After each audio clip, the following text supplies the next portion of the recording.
तो हारून और रशीद का दरबार लगा हुआ था। तो इतने में एक आया आदमी, कहने लगा जी अगर इजाज़त हो तो मैं अपना कमाल दिखाऊं। हमने फरमाया हाँ दिखाओ अपना कमाल, तेरे अंदर क्या कमाल है।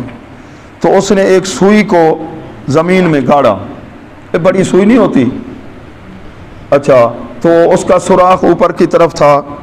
उस शख्स ने क्या किया, कुछ फासले पर खड़े होकर ने एक सुई फेंकी।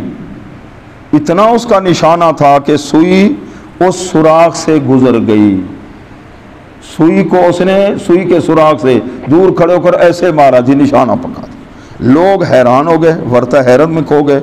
अब उसने दूसरी सुई फेंकी तो वो भी गुजर गई, यहां तक कि 10 सुइयां उसने गुजार दी। तो हैरान हो गए सारे, भी कमाल है।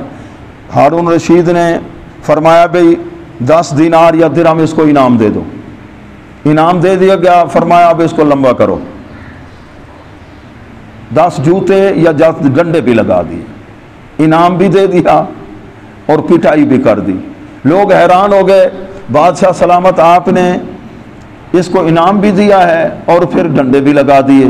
फरमाया इनाम इसलिए दिया है कि काम बड़ा मुश्किल था, इसने बड़ी मेहनत की है, और डंडे इसलिए लगाए, जूते रसीद इसलिए किए हैं कि ये फजूल काम था।